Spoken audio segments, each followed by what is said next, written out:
molt contents, nosaltres també perquè hem fet història. És dir, la veu del valencianisme estarà, des de fa 75 anys no hi havia i estarà a Madrid per part de Coalició Compromís, cosa important també. I bueno, vull expressar també en nom del Bloc Compromís que estem contents però també estem un poc tristos perquè pensem que en aquest moment les majories absolutes no ajuden a res, però bueno, el poble és sobirà i així ho ha decidit. Pense que no és una bona notícia que hi hagi una majoria absoluta, però a partir d'ara hem de funcionar així. Dit això, vaig a centrar-me ja en el que és el govern del Partit Popular així en Puçol.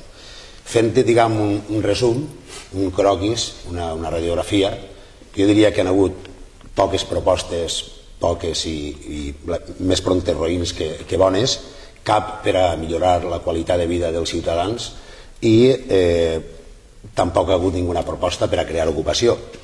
També he detectat poca operativitat en quant a, diguem, el que és l'operativitat de l'Ajuntament, és a dir, el solucionar els problemes que dia a dia tenen els ciutadans, per exemple, doncs també veig poca operativitat.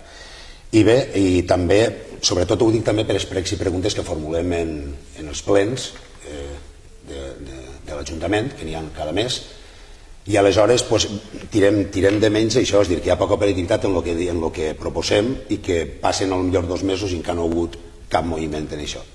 Dit això, per exemple, evidentment també n'hi ha coses positives. És dir, el positiu, per exemple, jo, per part del Bloc Compromís, sí que he detectat, per exemple, que ja sí que estan receptius, l'equip de govern està receptiu i està obert, sobretot, a escoltar les propostes que portem endavant.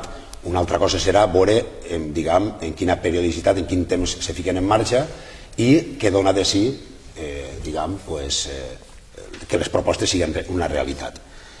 I bueno, què me queda? Un minutet? Un minut, quan s'enxufa la llum. Bé, per ara estan oberts i receptius, com he dit abans, a les propostes. Per exemple, nosaltres en la plaça de tècnic lingüístic sí que ha hagut una bona recepció per part del govern. Després també se va consultar el tema de la modificació del tema de les beques i pareix ser que estan recapacitant i pot ser que donen un pas endavant en això.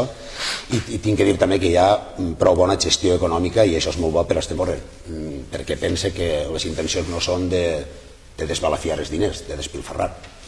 Res més per ara.